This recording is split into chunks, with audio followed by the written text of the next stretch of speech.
Okay.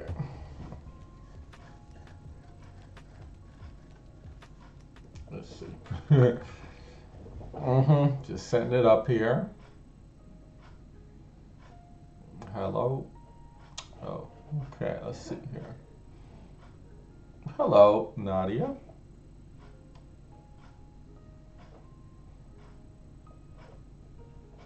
Okay, about to get started here. I'm helping to start a new Food Not Bob's chapter in my neighborhood. Toronto has a few of them as the city is quite big. Wow. More than multiple Food Not Bob's groups. Didn't know that. That's crazy. Okay. That's a big ass city. How are you? I'm cool. Yeah, I am good. We just had our Food Not Bombs yesterday. It was a mutual aid picnic is what we call it. That's our language. But we do it at the park in downtown Memphis. And that's cool. We got a bunch of people joining. We recently got a surge of new people wanting to join because of the current president of the United States. People are like, shit, I gotta do something. And it's like, we out here, come join us. We was out there when the during Biden's administration. I mean, we were out there. So now we still out, we still doing it, and welcome. That's what we doing. So that's cool. Okay, so for those of you new who are watching now or you're going to watch later in the stream, this is the Black Ponderer, and I'm Neil Trotter, and this is a philosophy channel. We specifically talk about philosophy. We've been currently, my primary format is talking about philosophical books, large texts, right? And then we just talk about philosophical themes in those texts. Now then, those are my regular videos, and then I do the live streaming, where we just kind of more chill, and it's more not so much centered around the text. It's more about a topic, but we've been actually in the live streams we've been talking about text, more like excerpts. Because I've been reading lots of books that don't really warrant an entire philosophy video. A lot of activist stuff, that's cool too, but a lot of that is more practical, not so much theoretical. So it's true. Philosophy, there's applied philosophy, right? Which you could definitely talk about. I think some of my videos focus on that. But I've been reading a lot of very practical, non-theoretical stuff. So I'm I can't really, it's not really much to say in terms of philosophy. It's more just, so I've been reserving these live streams more for texts that have philosophy in them. And this is just an excerpt from a text that I came across. I have a buddy, a pal, who's a professor, college professor, and they've been letting me sit in their class, and I've just been sharing some readings from that class, and it's been lots of fun. And so today we're going to talk about the excerpt from this text, as chapter 3 of the text is called Queer, a question of being or a question of doing. And it is by Nikki Sullivan. That's the author. So if you want to check it out. But at the same time, just want to let you know, live streams, we just chill out, we relax. I use those thumbnails as just an indicator of to pretend you're at a nightclub or a bar or a lounge. It's 10, maybe it's 9 p.m. 10. We're just chilling. We're hanging out in the back. We're having a discussion, a conversation. It's not like a lecture. So, consider it if you just want to throw out random thoughts and views and opinions, feel free to say it in the chat. And, we can go off topic. That's fine. No problem. We're just hanging out. We're chilling. And if you just want to just chill in the background and just not say anything, I guess they call it lurking. That's fine too. No problem with that. So let me bring up what I wrote in the description. All right, so here's some questions that we may be focusing on. Do we still have incomplete language when describing lived experience outside heteronormativity? Is the LGTBQIA plus label still lacking? How so? Can such descriptive language ever be complete? Should it be complete?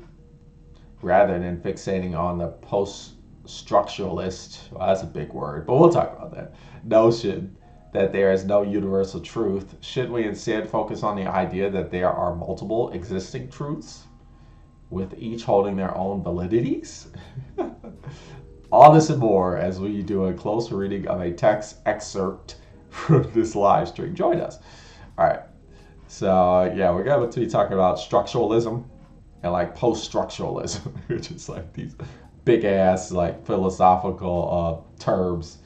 What is it? What is the guy that we'll talk about that famous dude that wrote about sexual history, wrote the book History of Sexuality, Foucault, right?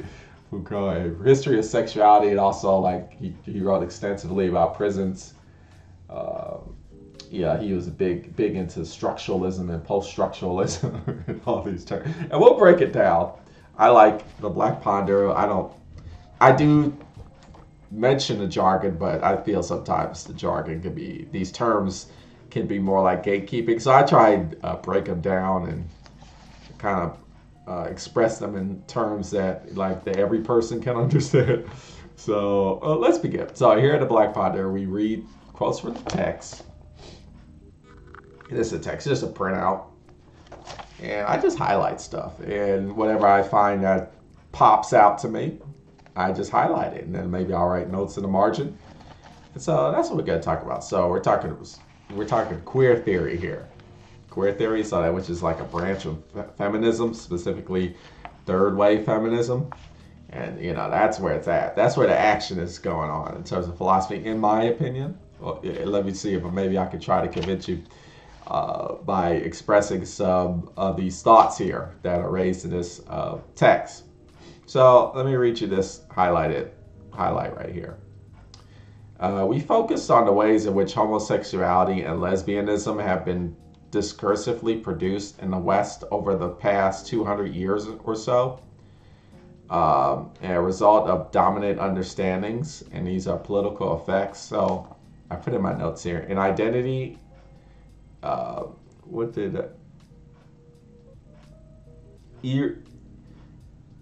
erected, not pre-existing. I hate, it's a shame when you write so sloppily you can't even read your own damn handwriting. And identity, E-rated? Whatever, I can't even read that. That's sad. But, it happens. I gotta work on my penmanship because you can't read your own read. Anyway, so what are we talking about? So yeah, we're talking about queerness, and we talk about terms that are under the umbrella of queer, and some people who identify as gay or lesbian or trans. And so I've heard people where they say well, I'm not under the umbrella of queer. So it's still a lot of loosey-goosey, but we have to start thinking about are these terms, sometimes I guess the word is co-opting, where it's are these terms becoming they're conforming to heteronormative standards, where we're starting to use vocabulary that is there's the idea of tolerate, I'll tolerate you, instead of just being I want to include you in my, I want to embrace you or understand your point of view. It's more tolerance. So we gotta be careful. Are these words just tolerant, or they're tolerated under heteronormativity? And is that making, identities and forms of being outside of heteronormativity? Is that, restricting their being? That's what we're talking about here. Oh, hello, Jeremy. Oh, hello, Toy Noise. Have you ever heard of Beeden, a journal of queer nihilism? No, I have not heard of that. Beeden. Do you believe in universal truth? Probably not. I don't think so. I think there are multiple truths, and I'm a big believer in I think we're gonna talk about that, right? We're gonna talk about. I think I mentioned that.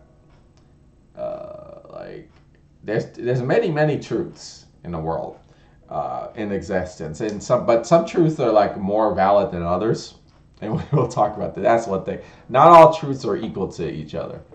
You might say, wait, what's that about? Oh, well, we'll talk about that. But I do think there are multiple truths, and there's not really a universal truth, right? Cool queer as negotiation, but I won't detract. Feel free to detract. All right. So, assumption that sexual preference or gender should unquestionably take precedence over other aspects of identity. Mm-hmm.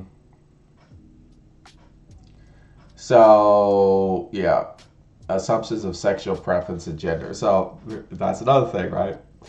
When we're talking about queerness, is it all about sexual preference? No. Is it even all about gender? Not necessarily, right? But the feminism the article is talking about. Let me read a little bit before. From the late 1970s on, gay and lesbian movements like feminist movements were challenged by those who felt frustrated and marginalized because they were kind of focusing more on predetermined, women's rights. It's but what about people who don't identify as a man or a woman, non-binary people?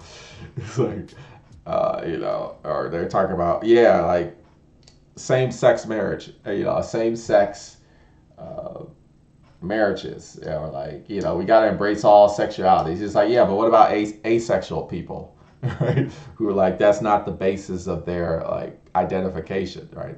So there was this frustration happening with the second wave feminism, right? And so the third wave feminism came out, and it says women of color claiming that politically and socially they had as much, if not more, in common with the struggles of men of color than with white women. So and this is where this is in the late 1970s you started coming out with people like Bell Hooks and Angela Davis and Patricia Hill Collins, and I've covered a bunch of those black feminists who not only are they saying I have more in common with black men than I do with you white women, but also they started coming out with terms like intersectionality, or these kinds of ways of thinking where it's the race, ethnicity,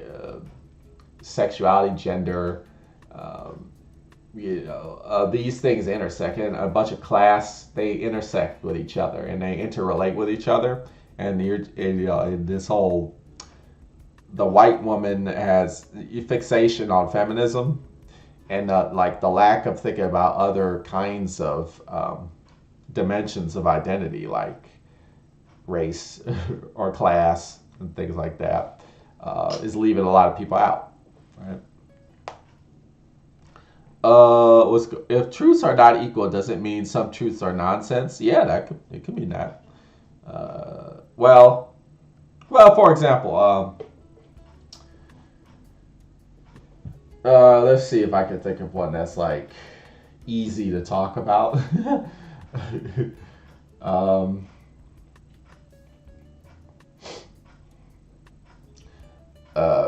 an example I always throw out is the famous book Lolita, right? Lolita, a famous classic book, which is about a pedophile, right? Somebody who's, justifies, and people go back and forth with that book. They say like, well, the book is not defending the author. They're just putting the author in their point of view, which is probably right if you read it intelligently. But so there's multiple truths. Like there's the truth of him exploiting an underage girl, right? That's a truth, which is more valid than his truth of like, well, he's like has this infatuation that he thinks is love, right? That's a truth too that he has, but it's not as valid as the truth of the one that's going to get exploited. So there's two truths, right? And it's not, his truth isn't nonsense. It's just he has to acknowledge like, okay, I'm infatuated with this young girl, but I can't carry that infatuation out to its fullest extent. I need to see a therapist or something. I need to get help, like, but to dismiss his point of view, to say like, oh, those feelings aren't real, you're just you're like, those are things you just need to like put aside, put in the closet or something like that, or like, to say like, to not acknowledge it as truth doesn't help. You have to think like, okay, this is something that's real. But my reality doesn't override somebody else's reality, right? And that's where we get into like, well, which truths are more important than other truths, and which truths are more valid than other truths, and that's what I'm talking about. And the world is like all about this, right? If you really look at like society, like all these people think different things, but the problem is like, and then we're all arguing. It's like, no, that's not true. No, that's not true. Well, the thing is, like, many of these things are true. It's just there's some truths that are more valid than others, right? That's what we need to like acknowledge, right? So, if you are like denying somebody else's truth at the expense of yours, that's a problem, right? That's one way to determine like, is this truth invalidating another truth? If so, then that invalidating truth is less valid, right? So you gotta think like that. That's what I'm talking about. Well, it's interesting to me.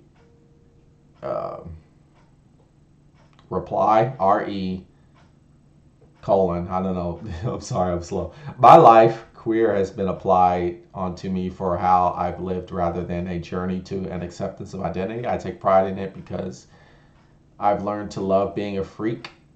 And there's a text that we'll get into later that talks about like queerness is a kind of failure. It's very fascinating because it talks about how like, well, yeah, queerness is a failure, but it's a failure in the system that's jacked up, like this heteronormative patriarchal system. Like you want to fail in that system, right? You want to fail, right? Because it's a fucked up system, right? So sometimes sometimes it's good to be a freak, because if you're considered a freak in an area where like everybody's quote unquote normal, but they're like immoral or unethical or like selfish or something like that, that is like, and you're the outlier, you're the person that cares, and you're called the freak, like that's good, right? So yeah, these terms are relative, right?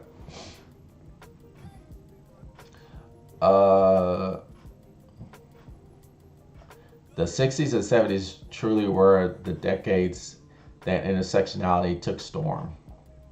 Yeah, that's when like third wave feminism started developing, where like a lot of black feminists stepped in and like we're like, hey, wait a minute, we need to reevaluate, give the paid dues to a lot of them, and then from there like a bunch of other people, when then we started like kind of getting into queer theory, right, which was spearheaded like people like Judith Butler, and now we have all these modern philosophers who are kind of taking what started in the 70s and 60s and kind of running with it. It is fascinating stuff, and I think that's very important stuff to get into. Do you consider yourself queer? No, but I have been called queer by many people. I think I consider myself an ally. I'm a queer ally, right? But I'm a cishet. I'm a cishet. I would say. But I'm not definitely not offended when somebody says, you're kind of queer. I've been called that by several people that I consider pals and buddies and loved ones, and I take no offense to that. But I wouldn't call myself queer. Like I don't, because I feel that's almost borderline co-opting. But that's it's complicated, right? I don't. Yeah, I'm like, I stick to being a black. I kind of hold to the blackness. I'm a black American that's like a queer ally. I would say. From what I see, most people conflate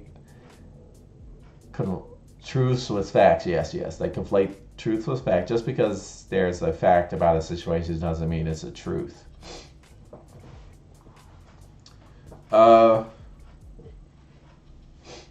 Possibly. Just because there's a fact doesn't mean there's a truth. Yeah, I don't know about that. I think I don't know. I think facts and truths are a thing. I think. I mean, can you give me an example? Can you give me an example of something that's factual but not true? I'm struggling to think of that. Yeah. I mean, there's some things that are true that we can't that are beyond scientific explanation. That we're still struggling to find factual evidence for. So there's truths without facts, but I don't see. I can't think of anything that has facts behind them, but it isn't true. I don't know. Yeah, I really agree with that idea of failure in the society as being queer. That sounds. Yeah, we're gonna get there. That's a cool text. We'll get into that in the coming weeks. Third wave feminism took place in the 90s. Oh, did you get that from Wikipedia, or did Chat GDP tell you that? Because I think it started a little earlier than that, but that might be a Chat GPT pushing that out. Which you gotta be careful about the internet. I would say like third wave feminism kind of came out a little earlier than that, but I don't know. Are facts truth? Yeah, I would say they are.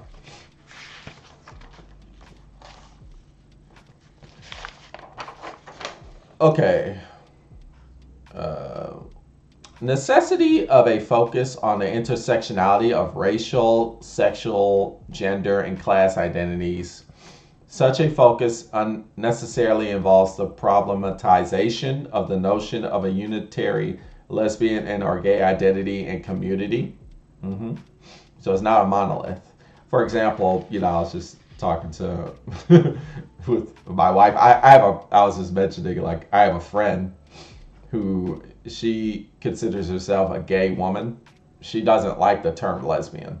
She pushes back against that. She's like, I'm not a lesbian. I do not like that term. I'm a gay woman. So what does that mean? That just means like not all people under the umbrella of queer are unified. They're not like, I think my friend has the right to say that. And then I know my wife was saying, like, the term lesbian does have some problematic connotations to it. That's true, that you have to think about. So that's fair. Whereas somebody else who's like, no, I'm a lesbian, right? They have a right to say that too, right? But, a discussion, that's a discussion worth having. So basically the point is like, yeah, there's not a monolith here. So what does that mean? So how about facts about poverty and crimes in the Black community being disproportionate? Okay, would you say it's true that the community is violent and poor in general? Well, no, that's an extrapolation. That you're making a conclusion based off of the facts. So it is true, like, poverty and crime is disproportionate in Black communities. That's a fact. In many Black communities, in most, I would say. But the community is violent or like, is the community violent? That's not a fact, right?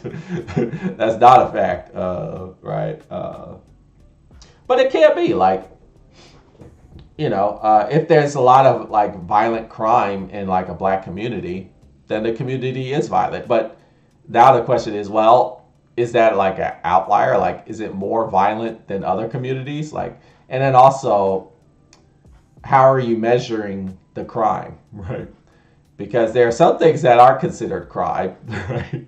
Like a lot of corporate crime, right? And if you were to like include that, so also you gotta like analyze like where are these facts coming from and how are these facts getting deduced, right?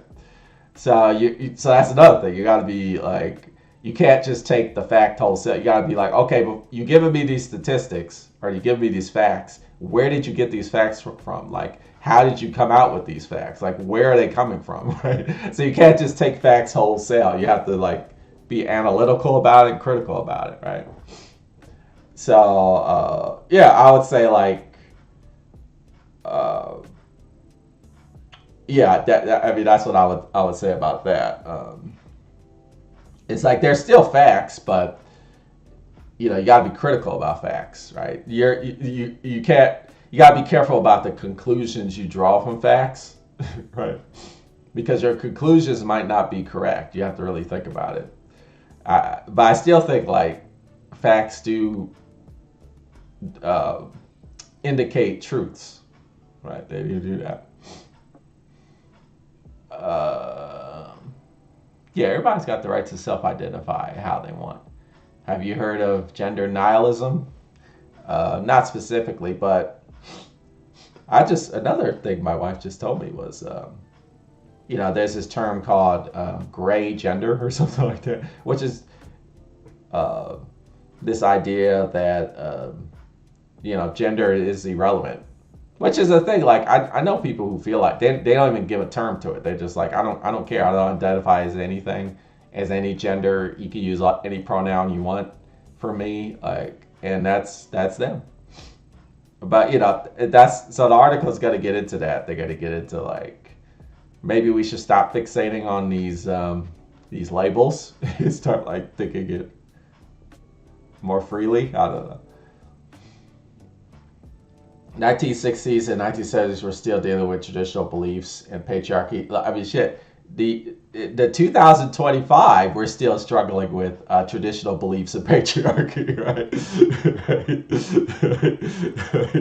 Like we're still struggling. We're still dealing with like traditional beliefs and patriarchy. Like I don't. I mean, how far? I mean, it's true. It's true. Like we are more. We are talking about these things more openly, right? But we're definitely still struggling with traditional beliefs and patriarchy. That's why I say facts and truths are different. You have to analyze the facts of the situation to conclude to a truth.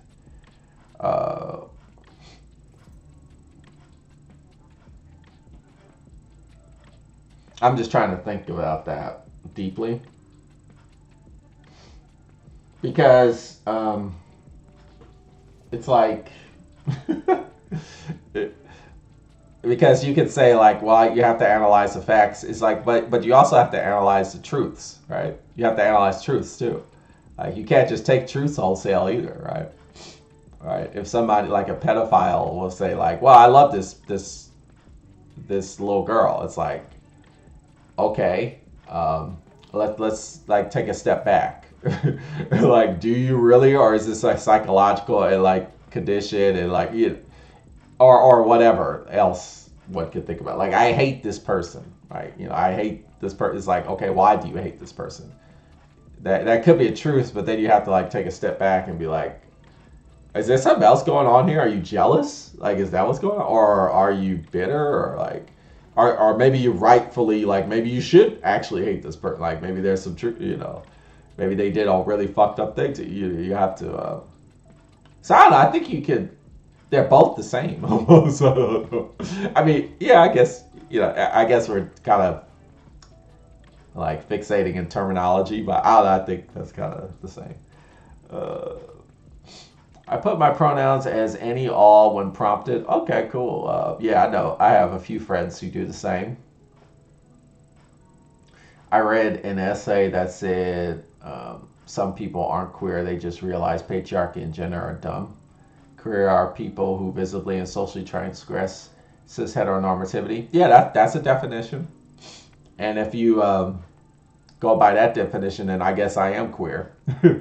I guess the thing about it is, like, you know, there's lots of people in the world who get discriminated against based off of their queerness. And that's something that's never happened to me, right? So I can't claim that systemic oppression, right? So, I mean, that's the thing you have to factor in too, right? You know, I can't just say, well, I'm queer. It's like, yeah, but like, have you ever been discriminated against based off of your gender? Like, or, you know, I mean, these are things you have to consider too, right? In terms of like your identification. What makes you think third wave took place in the decade that I mentioned? Oh, you mean which decade? You mean the 70s or the 90s? What makes you think third wave took place in the decades? Like the 60s and 70s? Well, like I was saying, like you had bell hooks who came out with works like as early as the 60s, right? And they were like definitely very like progressive, like in terms of like where feminism was, which was kind of like, you know, this idea of women need to go to the workplace and they need to like be on equal terms with men, right? And you know, they need the same rights as men, and we all need to be sharing the fruits of capitalism, right? And people like bell hooks and, you know, people like Angela Davis and others, like as early as the 60s, were saying like, no, like that is not like should be the goal of feminism, right? And that was like in the 60s, right? And that's like the current, like what do you call it? The start or the spark of third wave feminism. This idea like it's not about equal rights in the workplace. That's not like the only thing that feminism should be about.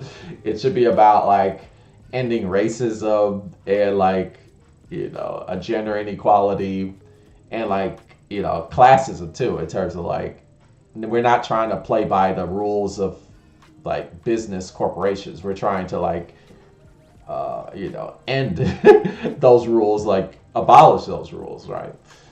Right.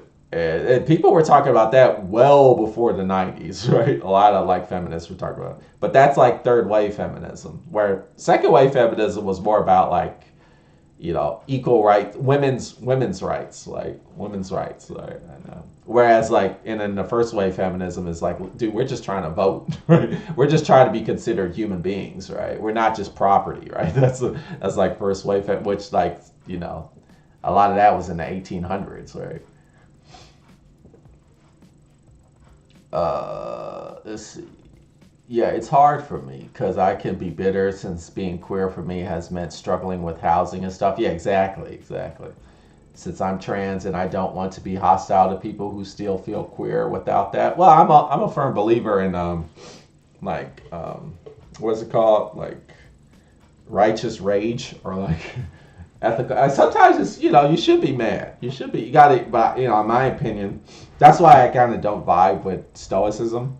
You know, which is, stoicism is fine, but I don't, because in stoicism there's this idea like anger is not useful at all. Like there's no use for anger. It's just like a bad thing, which I don't necessarily agree with that. I think if you were to never get angry, I think that probably would be, you would probably live great, you know, but I think that's just not a realistic thing for most people. And I don't think that's a necessary thing. I think you need to convert that anger into something constructive.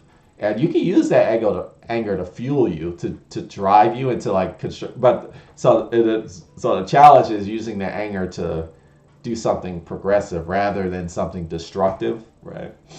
That's the hard part, right? But I think anger can be used definitely to like fight for social equity and things like that, and you can use that as a fuel. I've definitely done that myself. Combahee River collective statement was influential. Yeah, right. And, I think, I don't know necessarily when that started.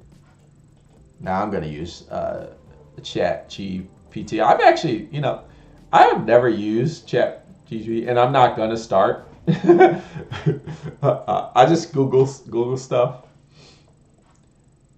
Yeah, that's the Combahee. Sorry, I probably butchered it. River Collective, a black feminist lesbian organization that was active from 1974 to 1980s. And there is the anti-racist movement of the 1960s and the 1970s. That's some old school stuff, right? That's like third wave feminism, right?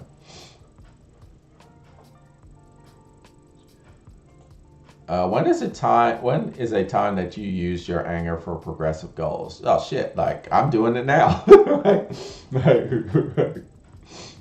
For example, I mean, what do you call it? Passive aggressive. I've always been like, not like, like raw. I'm not like throw a bottle at the. I don't throw chairs across the room type of angry. I don't think it. I can't remember the last time I was that angry, but I do get pissed off a lot about just the state of the world, right? But to me, it's kind of like then I become this troll. I used to be like when I was a little kid, I was a class clown, and the reason why is because I was like irritated about the state of things, and I would like do a lot of smart ass shit, and I would say a lot of smart ass things to the teacher, and which were like actually true like stuff, but I learned like that's not very helpful. And it's not really like useful to like piss people off just because the state of affairs is bad. But I do, so what then do you do now? Well, there's this thing in activism called agitprop, which is short for agitating propaganda. So you agitate, right? Which I do all the time. I agitate the fuck out of people. And I do that out of anger, but I think it's important. For example, in Memphis years ago, like I think this was like 2022, or maybe even, I think they were trying to push these bathroom bills, which they're still trying to do to this day. It's just not working. But they were trying to push these where, you're trying to force, laws to dictate who can go to the bathroom, and trans people weren't. And so I used to participate in a lot of like protests, not to appeal to the government and like not to like tell the government you should do this and this and you should repeal. I was just doing that to like irritate people, like people who are like we would protest on Saturday evenings, right, when people were out and chilling in the nice restaurants and shit, and they were sitting outside, and we were like protest with bullhorns, and people would be pissed off at us. They'd be like, "What the fuck, man? I'm trying to have my nice dinner." And I'm like, "Yeah, well, there's some people who can't do that because they can't even fucking use the bathroom." Right? So maybe like some people, maybe some people's ability to, basic necessities is more important than your fucking nice dinner, right? And we would say that kind of shit to people, and I got people thinking, because some people were like they didn't even think about that kind of stuff, and I was pissed off about that, and it was, it felt good to like irritate people and be like, "Whoa, you give me I'm trying to relax here." It's like, yeah, but there's people who can't relax. So stop with the fucking like toasting champagne out in the docks and like fucking like here and do something and vote these assholes out of the office, right? All right, that kind of thing, right? Agitating propaganda is a great way to use rage in constructive ways. That's a great way to do it. Let's see. And identity is both being and doing. Right. As the text says, queer, a question of being or a question of doing, right? Right? Just like the text says. I don't know if we're going to get through this because we're asking a lot of questions, which is totally fine.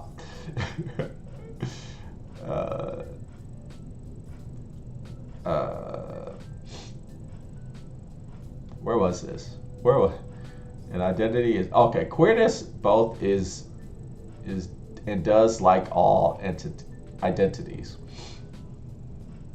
Okay. Yep. Um,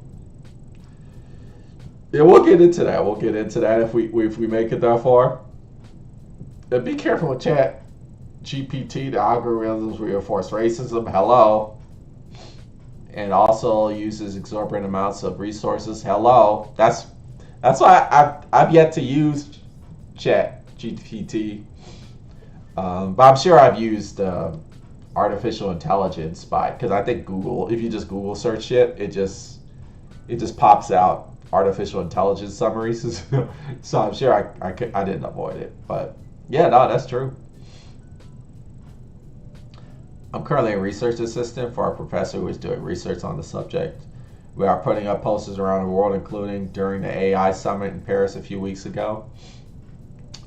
Yeah, the university where I'm like sitting in a class, they just had their AI summit, and it was all these like sellouts and like corporate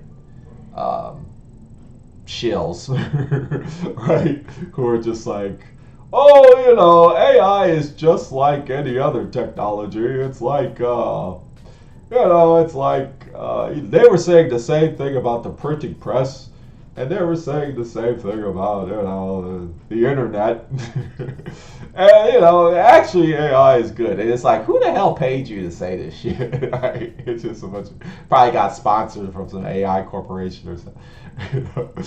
But no, it's true. Like, and lots of people have fears about AI, and it's like, but it's true. Like, AI is just another tool that's been co-opted by capitalism to like just create commodity products. I mean, at the end of the day, that's all it is. It's just like, just another thing to sell you shit, right? And of course, just like all the rest of the shit, it's like destructive to the environment. It's like oppressive, it's exploitative, and it's just like, yeah, but in that way, it is the same. But we can't just be like, oh, it's just like any. No, we gotta start fighting back. That's how you use your rage to be progressive. You gotta say like, no, sir, like, I'm not buying your infomercial. I think there's plenty of reason why we should not use AI. I mean, you can use AI in a very effective way. It's just like the problem is, the late stage capitalism, right? The problem is like it just like takes shit. You give it an inch and it just takes a mile. Let's just give AI an inch. We don't need to give AI a mile, right? But we're not. And the corporations, all they care about is commodity products and capital. Like, everybody suffers. How do you feel about blackness in relation to queerness? Oh, it's like, it's intersectionality, baby, and I'm definitely not doing that. That's Bell Hooks talks about that left, right, and center. Right? Read her stuff. Blackness and queerness are interrelated in many ways. Is it your ancestry or how you look? I have a friend deep into black liberation politics, but he is often ID'd as white but has a black dad. Well, and I think I've talked about this in many videos about like blackness. At the end of the day, like, these labels are all just again, they're just tools used to control power, right? Is it your ancestry or how you look? I mean, it's partly, right? It's partly that, but it's more just like, I mean, race was created to justify. Yeah, I mean, I mean, this what I'm about to say, we could just talk about this for like 5 or 6 hours, right? But I'll keep it short. I'll keep it very short. All right, I'll keep it very short. Like, back when European colonies first came to America, and they brought African slaves, enslaved Africans, right? They also brought with them white indigenous I'm sorry, not indigenous, just white servants. The word is escaping me, but you know, kind of on par with slaves, like white people who like were indentured indentured servitude, and there were a lot of like Irish people that was like that, and Scottish, and like a lot of like Eastern European whites, right, would come here, and so like you'd had like African slave and indentured white servants, right, in the early pre-America days, like 1600s, early 1700s, and after a while, like they started these white indentured servants and like African enslaved people, they started finding solidarity with each other. They're like, hey, we're like actually in the same shit. They started finding common ground, which is why a lot of that music, like the banjo, and the violin, which was the fiddle, right? A lot of that old school folk music, came from that, that solidarity, right? Because the banjo is originally an African instrument, and the violin was brought in from a lot of like the indentured white servants, and they played folk music, and they called it the fiddle, right? And they would be like playing music and collaborating, and so like the capitalists, the imperialist whites, like the people who owned slaves and like who had all these indentured white servants, they're like, oh shit, we gotta like figure something out so they don't like collaborate and rebel. So we'll create this concept called race, and we'll create like whiteness. And then like a bunch of these indentured white people started like identifying as white, and it broke their collaboration apart. So what is race? Race is just like a way to control social economic control, right? I mean, in the early days of America, Irish people were called the N-word. They were called the N-word. Check out what's that movie with Leonardo DiCaprio? Gangs of New York. I saw that as a kid. They were calling Leonardo DiCaprio the N-word, and then I saw that, I was like, what the? I was so taken aback by it. I was like, what? But they did that because they were basically the same, but the whiteness kind of. So these terms, and it's the same thing with queerness. Like, it's the same thing with queerness, right? Because you have patriarchy, and patriarchy is a power structure, right? Where that benefits like a social elite, heteronormative marriages, and the man, the husband, the wife. That's a whole business model, right?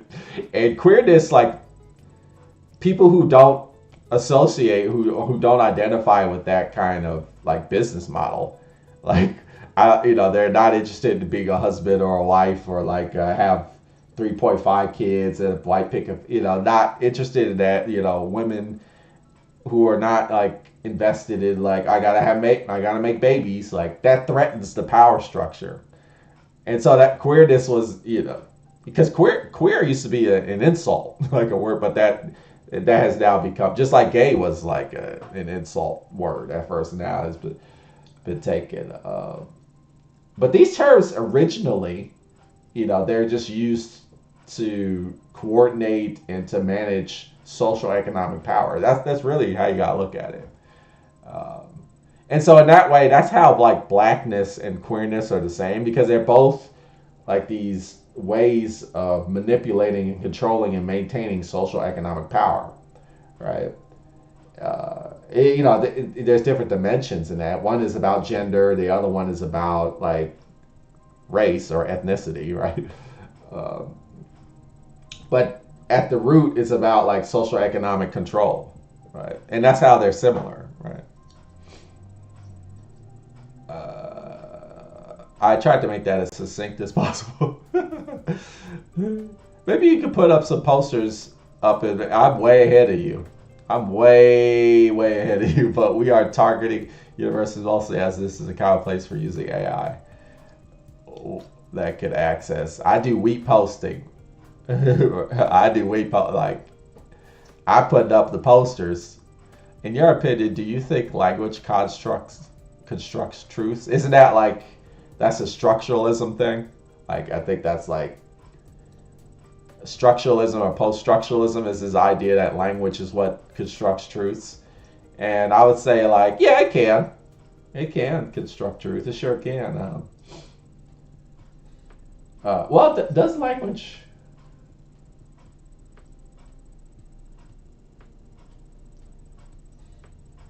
Yeah, it can. I have to think about that. Yeah, it certainly can. Gemini is the new AI for Google. They are proven to not be reliable. I suggest getting away from the Google search. Yeah. This year my goal is to get away from big tech. Mine is YouTube. DuckDuckGo. Yeah. I should do that. That's true. That's true. It's just them Google Drive, man. Google Drive. I mean, even like YouTube, but you know, any step away is good. I'm not poo-pooing. But if you're using Google, like YouTube is a parent, it shares the same parent company as Google, right? So if you're using YouTube, is like you're contributing to. So it's not to say that you shouldn't use DuckDuckGo, but I don't know. But do the best you can. I think like using Google in subversive ways is also good. But I mean, up to a certain point, sometimes it's like, well, you're still using it and it's destroying the environment. but I don't know. I think if you're using it in ways that subvert, But then there's that whole Audre Lorde, I think you can't use the white man's tools to fight the white man. I don't know about that. I don't know. I think maybe you can.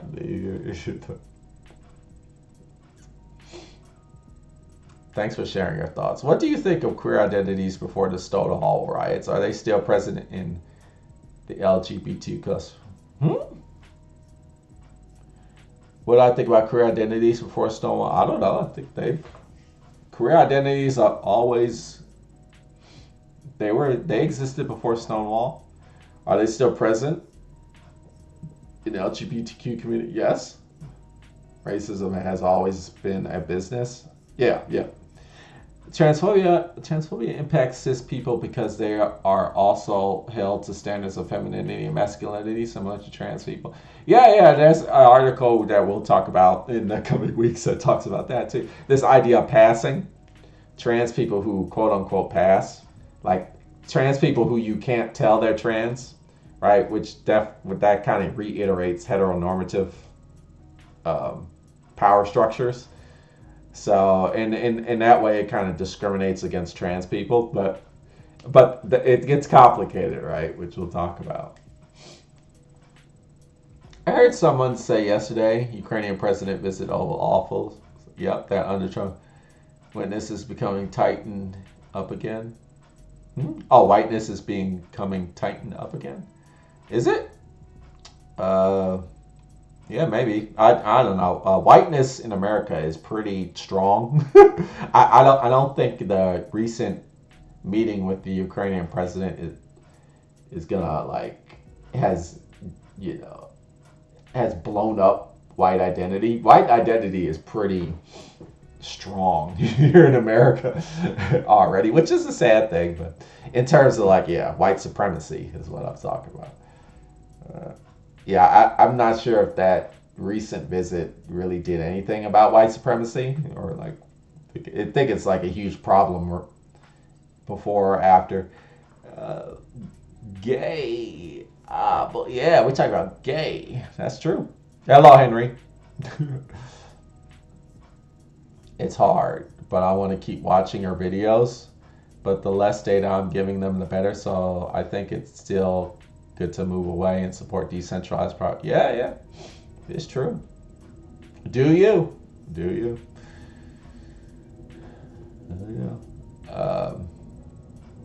Yeah, it's a hard thing. I don't really. Yeah, that's definitely something that's important to do. I don't know. Sometimes I do think about like that getting off the grid idea, which I don't know how useful that is.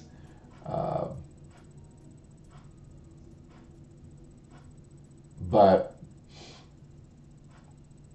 like I do know people who are like completely like kind of off the grid, or like they still do computers, but yeah, they use like Linux and they use Open Office, and it's like I guess if everybody did that, that would be great. I just look at those people that are doing that, and it's like, what are you really like? How are you affecting society in positive? I mean, I guess by just doing harm reduction is a thing. That's true. But I don't know. I'm more swayed by people who are like progressive and use Google, and I see them, and I'm like, oh wow, shit, that they're actually like changing the way I think. I don't know. It's tricky. Uh, no, I meant that white identity is becoming stricter again, like how Irish used to be outside of it. Ukrainians are too. Oh, yeah, I don't think that's happening. I'm trying to think. Like, I do not think that's happening because in America, like even like let's say there's a Ukraine. Yeah, we have Ukrainians in Memphis. There's those who exist in. I know a few who are members of the orchestra here, the Memphis Orchestra, and they're white as fuck. But I'm not poo pooing Ukraine. I mean that, but yeah, I mean, I'm trying to think. Are they getting left out of the white? Like no, are other yeah? Because it's just we're just so ignorant here in America. We don't really distinguish between. Sometimes we distinguish against between Jews, but there's this whole Zionist movement thing that's here in America where like Jews are basically white people. uh,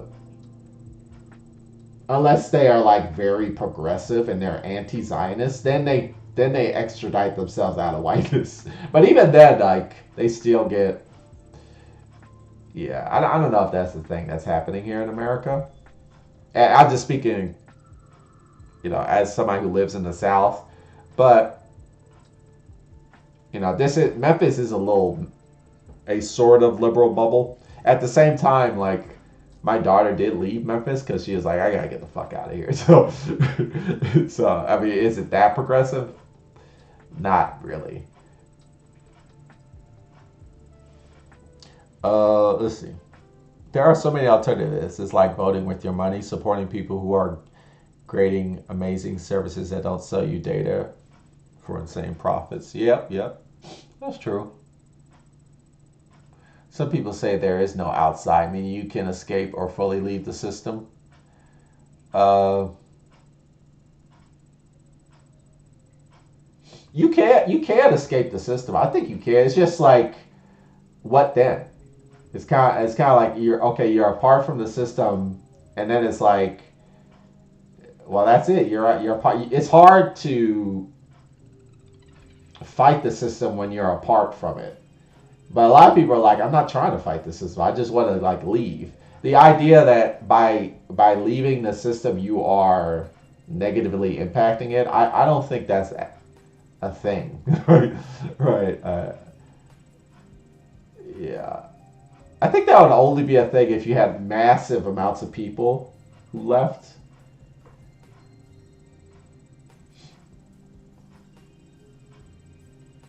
I'm trying to think. But even then, it's like, that happens, and still, like, like a lot of the Black Lives Matter protests that happened after the death of George Floyd, and then here in Memphis with Tyree Nichols, huge amounts of people were blocked off, but then still like,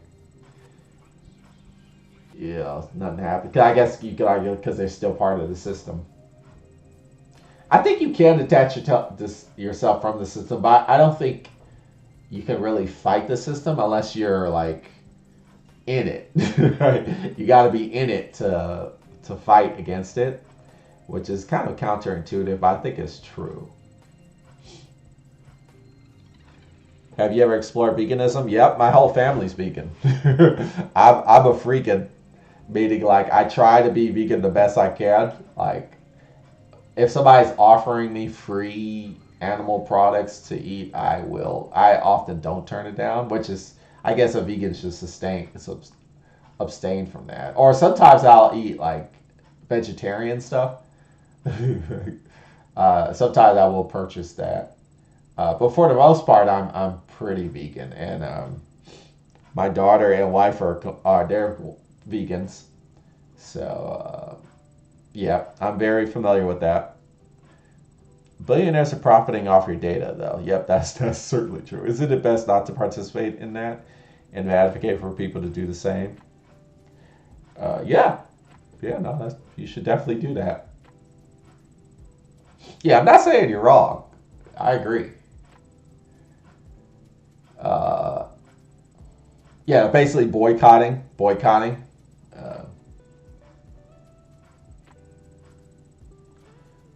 I'm just trying to think, like, is that, you can do that. I also advocate, like, you can do stuff like what I'm doing. Like, you could just not monetize your videos. You could be like, because I get pressure all the time. Dude, you should just monetize your video. I'm like, fuck that. I'm not doing it. So, and I think, like, what if all YouTube content creators are like, I'm just unmonetizing my shit. Right? Right. So, and then that would throw off the system too. I don't know. And then you start like, maybe you use the system, but you just stop giving a shit about the algorithms, or like you just stop caring about like the views and the hits, right? I think that's also a very effective way. But yeah, but definitely like boycotting is, I will never say that's not bad. That's a good thing to do for sure. I think there are ways that you can quote unquote steal from your boss as well. Do you think intelligence is a threat to systems? What do you mean? Do you think intelligence is, what do you mean intelligence? You mean like IQ? or you mean, what do you mean by intelligence? I mean, that's a broad word. A threat to, and then systems. What do you mean by systems? What kind of systems? Nadia, aren't you going to university? They are benefiting off you while also probably doing exploitative stuff. I mean, that's a good point. I mean,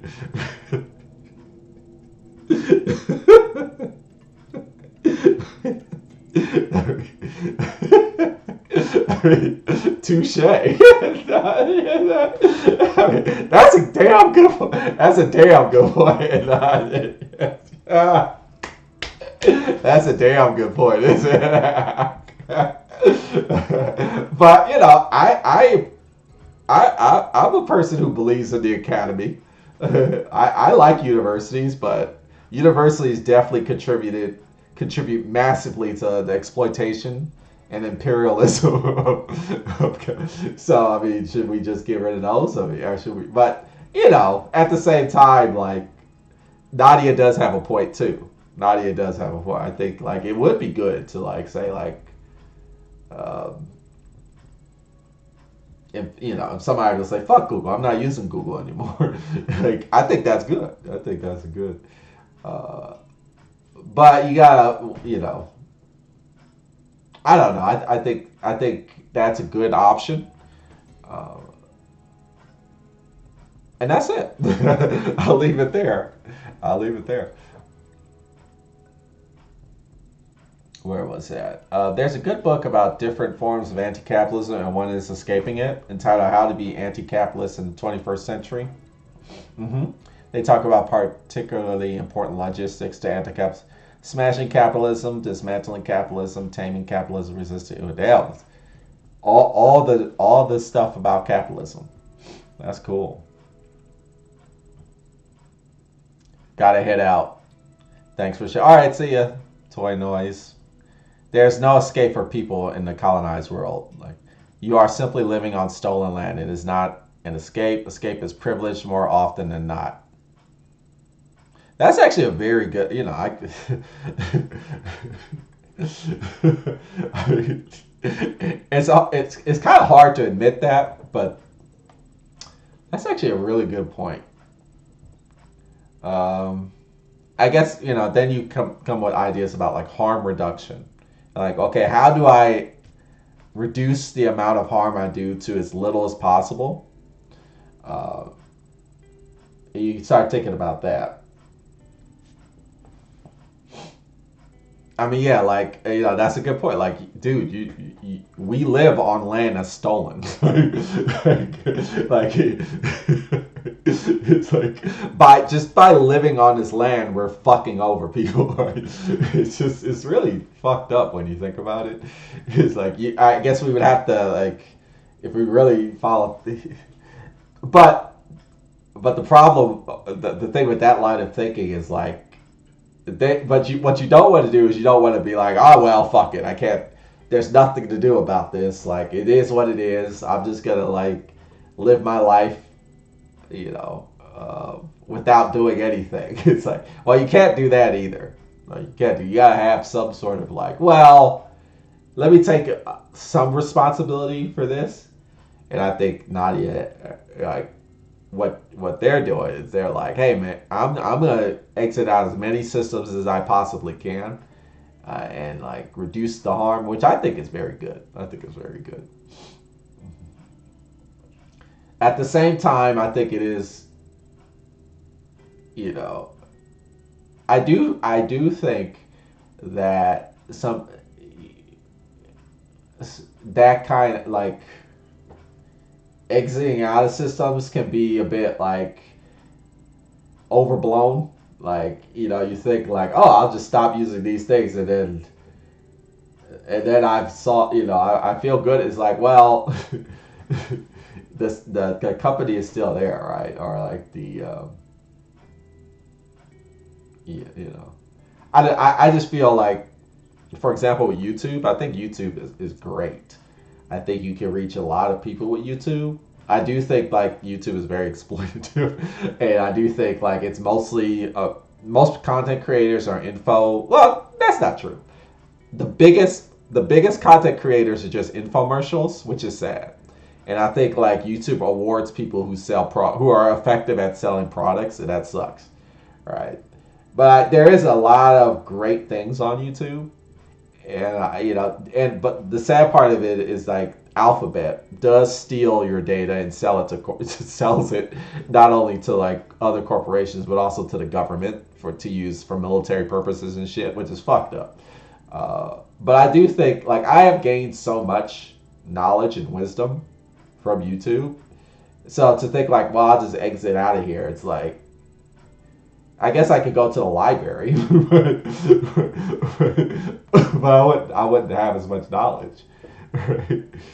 Uh, like I literally we use Google Docs to coordinate like activist state. Like I was just at an activist group, and we were using Google Docs to like do a meeting agenda does and we share them, right? And so like the argument is like, well, they're just gonna analyze that data. And for me, it's like, well, fuck it, like steal the data. I'm not trying to hide shit, but maybe they're like, well, they're using it to to mine your data and create these systems where they can like generate profit and exploit people. And that's true. It's a complicated world, man. It's a complicated world.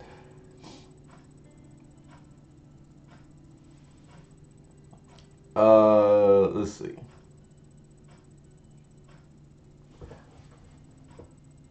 What is it? Wright argues that one way of combining these strategies, which he refers to as eroding capitalism, offers the most plausible strategy vision for transcending capitalism in the 21st century. I think the way we combat against, first of all, this is one of the books I plan eventually to write a book. And I think what's the problem is we're fixating too much on capitalism is the problem. Capitalism is a horrible, I think it's hard to describe. See, that's why I haven't written the book yet, because I have to really think through it. I think, and I've mentioned this, I made a video about Karl Marx's Capital. And I read that book and I was like, man, this guy has really good points and he's making great critiques about capitalism. I'm just not convinced ultimately that capitalism is the problem. Which is to say, like, but that's not to deny the horrors of capitalism. But the problem is greed. That's the problem. The problem is greed. And I think we need to like focus on that, right? And not just capitalism as a system. Like, of course, like you should think about the world in a systemic point of view, and it's not about individuals, but there's this collective greed, right? I do, if you really think about, because you can get into the weeds about what is capitalism. Capitalism is about like, the people who produce things they don't own the means of their production, and then like, you can get into the weeds about that. And I think often when we talk about capitalism, we kind of get lost in the weeds of like the actual problem.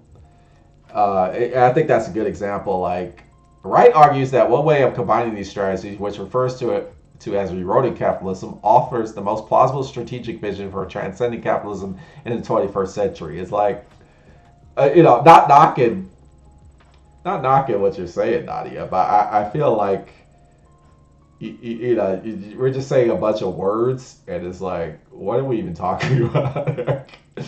I think the answer to like, I am a firm believer in like this capitalism develops, right? It becomes bigger and bigger.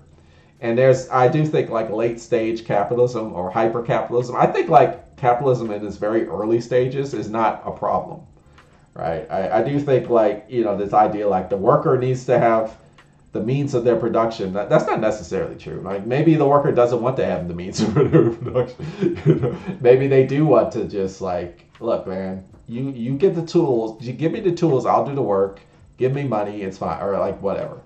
It's just when it becomes exploitative. Now the argument that a lot of people like Marx says is like, well, there's no way it cannot be exploitative. I disagree with that.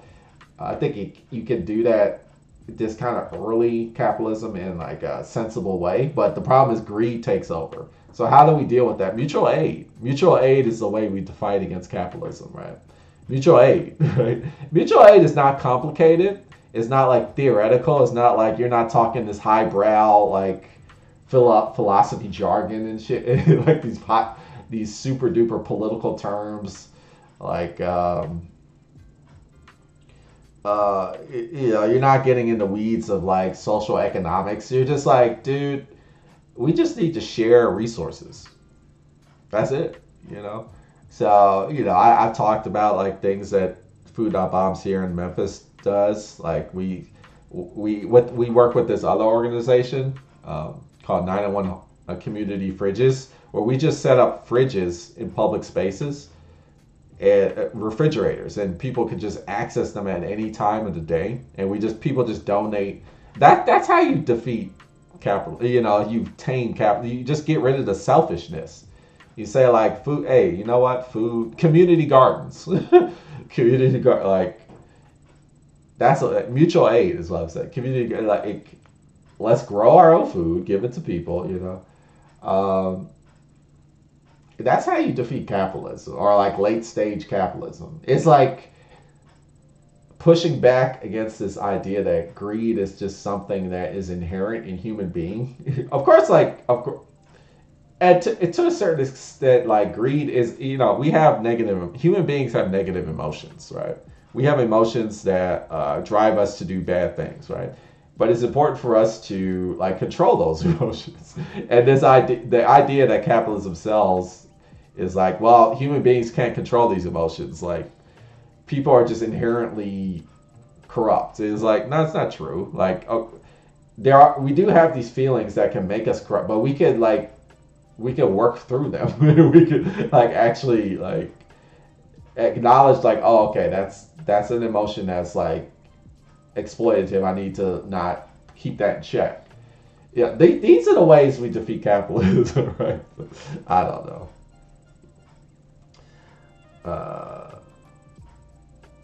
I think breaking free from the system is a powerful and authentic move. That's cool. I mean, that's what Henry Thoreau did, right? Which is my favorite, well, it used to be my favorite book of all time. That Braiding Sweetgrass to Walden. That's what he did. He said, I'm out. I'm out. I'm just going to build my own house in the woods, and I'm not going to pay taxes. And he actually was thrown in prison for not paying taxes. But he only served like, what, a few days or something? Because like Toy Noy said, it's a privilege to escape. Like, who can do that? Who can just go out in the woods and just build? Some people will say like, well, anybody can do that. That's certainly not true, right? Right? That's certainly not true. Uh, but yeah, I think that's something to seriously consider. The fact that not everybody can just cut out of the system. But I do agree with what Nadia is saying. I do think like the more you can, uh, not involve yourself into the exploitative aspects of the system, the better. I do think you got to be careful to make sure that you cutting out doesn't like it separates you from the rest of the world.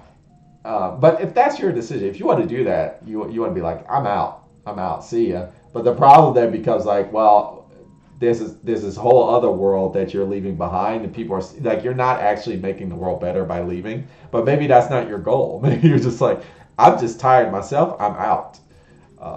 But I really do strongly believe like, if you want to change the world, then you got to be in it. You got to be in the mess that it is, and you got to not. But at the same time, it's a fine line, right? Because you don't want to do the whole CFO of Facebook, right? And be like, oh, you got to lean in.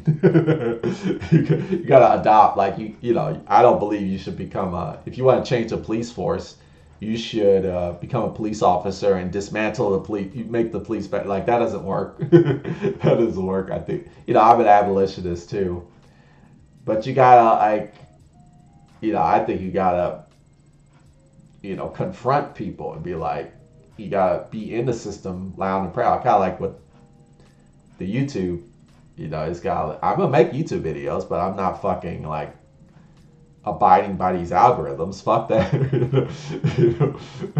You gotta work it. Some people will say like, well, you're still contributing. Yeah, but I'm also like, there's a dismantling going on there too. Some people would argue like, well, no, there's not. I would say there is, but we could go back and forth about that.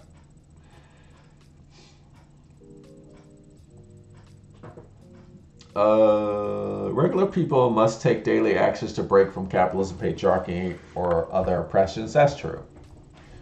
Yeah, there is alternatives to Google Doc. Yep, like CryptoPad. Yep, I've used CryptoPad. They could just like the FBI could hack into CryptoPad, right? There's this app called Signal. I'm sure you're aware of Signal, right? And for the longest time, Signal was the idea was like, oh, it's safer. Like nobody can exploit. But, it turns out like now it's, Signal, people can hack into Signal. Like authorities can hack, like anything can be hacked into, right? But I guess the idea is like, well, I'm it's like reducing your you're doing harm reduction, right? You're doing harm reduction. You're like, well, as long I'm still not supporting Google or I'm not supporting Alphabet, right? So I'd rather it's okay for me to do that. But yeah, don't get it twisted. Some people think like, oh, I'll use this this special technology is unhackable. Speaking for somebody who has I have a computer science degree, and I'll tell you, like anything could be hacked into. It just takes like resources. And if you're like the government, which has like infinite resources, you best believe that shit is getting hacked eventually. So don't be fooled by that. But let's see. Same with YouTube, although vastly. And to talk, we use Signal. Oh yeah, Signal. Yeah, you're already ahead of me. I agree that capitalizes off a whole way we even relate to each other. Hospice. Nice. I think a lot of what you're saying are part of the right argument. Oh, that's cool. But how can we measure greed to make capitalism not a problem? Yeah, by just like, are you exploiting somebody? Ask the question. Like, am I exploiting somebody? If you're like, hey man, I have a buddy. I mean, I did this the other day. Like, I mean, about a year ago, I have a friend who knows how to build. He's like a handyman. He's like he knows carpentry, and I got like a mobile shed. I bought a shed, and I was like, shit, I don't know how to build this. Can you help me build it? And he's like, yeah, I have the tools you can use. You just use my tools, right? So, and I paid him a decent amount. It worked out, but did I own the means of his production? Technically. So I was technically a capitalist, I guess. Because he built me like this shed, which is kind of a form of capital, but it wasn't exploitative, right? He just helped me out. I let him use the tools, and he didn't own any of that. He just, so you just like, is this an exploitative thing? No. Okay, then fine. It's not based off greed. It's not as hard as you think, right? We need to rethink how we relate to the world, not coming to it from an extractive lens, but a reciprocal. Yeah, exactly. Do you think Marx had a distorted and a romantic view on world economics? No. I think Marx had a very realistic and a non-romantic view of world economics. I don't think that at all. Not the FBI can't hack into CryptoPad, but I'm focusing on. Right. Yeah. So you're just more about information, profiting off of information. That's very important to you, and I think, that's good. That at least CryptoPad isn't profiting off of my information. That's important. I don't see how capitalism cannot be a problem when I'm sure early capitalists always wanted resources. Well, like I'm saying, like, if you want, for example, if you have, another example is, and I'm not a cheerleader for capitalism. Like, for the most part, capitalism sucks. But I think, like, we often fixate too much on like capitalism as the boogeyman, where it's like, yeah, there's more to it than that. It's like, there's more to this problem than capitalism, right? Another example would be like, I know people who are like, hey, I don't want to ever own my house. I never want to own a home. I just want to rent. I've actually, I've talked to several people who are like, I want to rent my house. I never want to own a house. If there's a problem that happens to my house, I want a landlord to come and fix it. And, a lot of people respond to that like, well, you're delusional. Like, well, that's fair. You just want somebody else to like manage the property, right?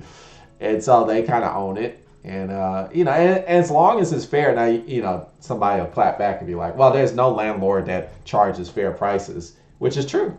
But what if there was? The argument is like, well, that's impossible. Like, no, it's not. It's like, what if somebody was like, hey, I have a house, you just pay me a little bit, and I'll make sure it's maintained for you. And they're like, cool, here's your money, and like, so, but do they own their own house? No. The other person owns it, but they maintain it. They let them live in there, and it's fine. Right? So, and that's like very early capitalism. And some people would argue, well, that's not capitalism. It's like, well, I mean, is it or is it not? I think that's like early. I mean, at the same time, it's like it just to go back to this article of like, what is queerness? Like, you know, sometimes we fixate too heavily on like definitions, and it's like, oh, queerness is all types of shit. It's like it's the same thing with capitalism. It's like, what do you mean when you say capitalism, right? So everybody has a different opinion and different definitions. I just say like I've been in so many meetings, social activist, where people just like drone off into like la la land about like the ins and outs of capital and communism and socialism. It is like, can we just get to the actual doing shit? You know, like, which is like, what is the actual like core issue? Is like, well, people got to stop caring only about themselves and start caring about other people, right? That's the real issue. It's not, you know, of course, like, you know, toppling down the system. And I'm all about like, hey, we got to think about things in systemic ways, and we can't fixate on individuals. But for me, it's a philosophical problem. The problem is philosophical. It's like we live in a world where we feel like exploiting people is acceptable, and that's something we got to like get rid of, right? And we're not going to get rid of that idea just by the fall of capitalism. Like, there's other things that we need to like focus on, to like patriarchy, right? Right, which is also a very exploitative form of like being in the society. Racism can still exist. Some people would argue like, well, capitalism creates racism. I beg to differ, right? And that's not to, again, like, capitalism is bad for the most part, but I think like people fixated about it too much, and then they still end up with the same problems, right? That's the problem with like Marxist-Leninists, right? They just so heavily like fixate on that. It's like they don't even believe it. Like a Marxist-Leninist doesn't even believe in mutual aid, which is like, what? Because they just feel like, well, just topple capitalism and then everything will just be hunky-dory. It's like, no.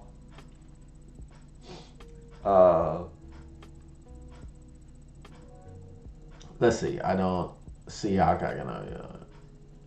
I agree that capitalism is based off of a whole way we even relate to each other in the world. Hospice, during he talks about this.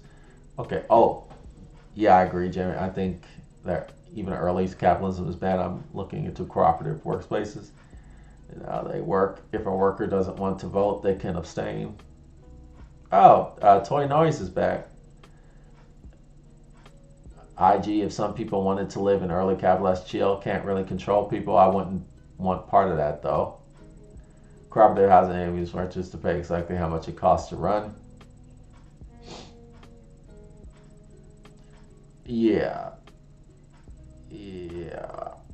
That's cool. I guess my thing is whatever you want to call it, which is like, okay, that's cool. Call it cooperative housing, which is great. I'm all for it. But it's yeah, that's cool. Yeah, I've stayed with friends trading labor for housing. Wasn't exploitative though. Right. I guess some people would argue like, well, that's not capitalism. It's like, okay, fine. Is greed not based off of our ontological beliefs of how we relate to the world and each other? Not really. Greed could just be an innate, just, like, for example, you get punched in the face, you want to punch back immediately. Like, I mean, greed could just be like little kids. are greedy. I remember when I was a young ass person, and some people don't want to acknowledge this. Like, there's this idea like, well, children are like pure at heart, and then they learn these evil concepts. It's like, that's not true. Children have a lot of great pure things, but they also are fucked up little monsters too. Right? They're both like, some kid. I remember being greedy, and then a mama told me like, dude, you gotta learn to share. You can't just be like, it's not all about you, right? And you learn like, you either, at some point, like there's an like somebody tells you like this is wrong.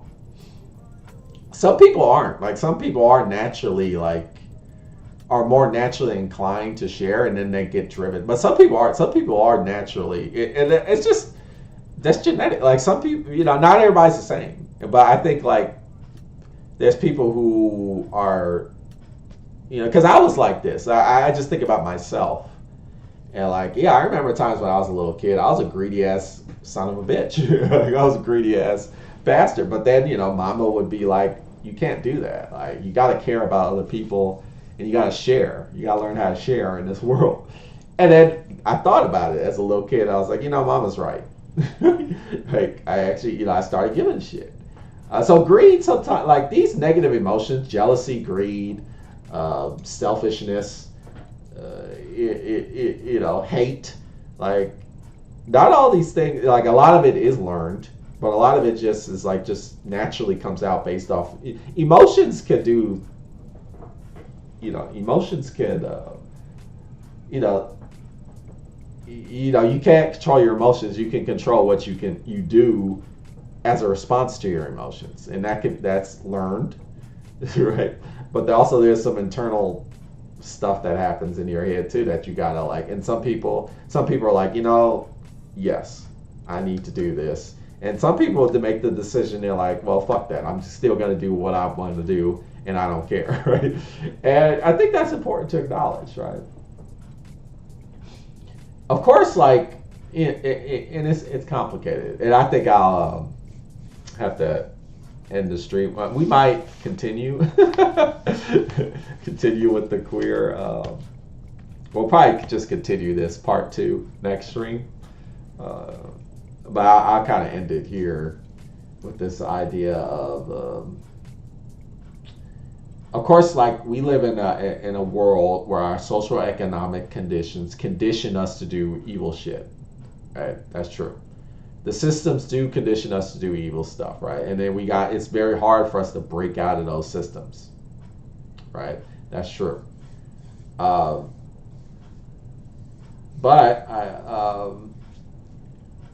there's also this situation where, you also can't dismiss the fact that selfishness is a thing that happens. And, that's evolutionary, that's human drive, emotional response, like, I want this, that's based off of, internal fear and, self-preservation. And, so it takes a little bit of working to get out of that. Now, we can create societies that,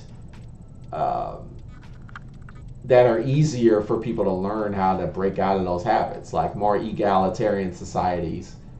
Where exploitation won't be as often, whereas now it's like, well, exploitation is actually celebrated, so more and more people exploit it too. But so I would argue like that's why you see all these socialist countries. And again, I'm not trying to be like capitalism versus socialism. Like, socialism very good, extremely good for the vast majority. Capitalism mostly bad, right? Socialism good, capitalism. It's not like a versus. I just feel like sometimes, you look at countries who are socialist and they still fail and they still fall. And then some people would argue like, well, it's because there's all these capitalist countries that come in and influence these social, and it's like, well, I don't think so. Like the USSR And then some people will say like, well, the USSR, that's not real communism. It's like, well, what is real communism? It's like what happened was that greed came in and people got power hungry, and you got these vanguards and these like authoritarians like Lenin and Stalin and fucking and even Putin, but he's now Russia's capitalist society, right? So and whether it's communism or socialism, these countries still fall apart. So we have to like think about what is really going on here. Of course, like a lot of it has to do with capitalism, right? But there's something more fundamental, and you can see that through these socialist projects that fail. Why are they failing? Because greed, right? And like selfishness. And so that's what we need to really be focused on, right? I don't know. That we are all interrelated. Does greed not come out of us thinking otherwise? Yeah, no. Yeah. Interesting. I don't think I have the answers to what is nature versus nurture. Yeah, like it's complicated. Like all things is complex. It's like human beings are a combination of nature and nurture, right? And of course, nurture plays a huge part in who we are, absolutely. But nature does too, right? And sometimes we diminish one without considering the other. And yeah, I think that's important for us to think about. How are you sure about what is nature? I'm not sure about what nature is. The only thing I can do is I can think of real world examples, and I can think about myself. I'm sure, like, I know when I can pinpoint, and that's not to say like I am a reflection of all human beings, right? I'm sure there's plenty of human beings that are just like very kind from the beginning in.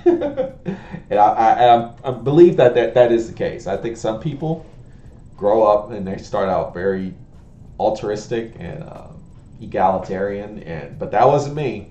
I'll be honest, straight up. I was, I had some very evil tendencies as a little kid. Very selfish, very self-centered. Thought the world revolved around me, and that didn't come from. I mean, I'm sure like some of it did, like probably watching TV shows and shit, but not all of it.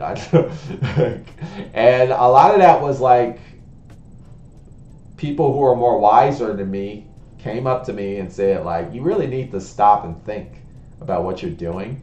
And then I had to like think about what I was doing, and I had to realize like, my needs are not more important than theirs, right? Right. But I think some people just don't, they don't come to those conclusions. And some of that is nurture, and some of that is just like, hey, I don't give a fuck. Or if you want to call that nature or whatever. It just varies. And then, again, I would, gotta go. But yeah, I'm about to conclude now. Yep, bye-bye. See ya. See you next time. But yeah, as we continue, I guess I'll just do part 2 of this and that's totally fine. We can get sidetracked. And like I said in the beginning, tangents are welcome. And it's cool. Of course, like, I don't have all the answers. I'm just stating my opinion. And of course, like, I'm talking the most because this is my channel. But yeah, y'all could be, definitely could have more answers than me. And, y'all, some of the points you could be right and I could be wrong. Absolutely. No problem there. But we're definitely going to explore and continue the conversation. So I guess I'll conclude here unless anybody has anything else they want to bring up. But yeah, we didn't really get through this because again, like, it's funny how that happens. Like, once you start talking about capitalism, all of a sudden, just the conversation just gets, which is fine. I mean, that capitalism is a huge problem for sure. It's a huge issue, and I have no problem talking in depth about it. But we also got bring in the queer theory, so we'll continue the discussion later. I just want to thank everybody for tuning in and checking it out. And for those who are going to watch later, that's cool too. Feel free to comment below and continue the discussion. But hopefully I'll see y'all next week. All right then. Peace out. Bye-bye.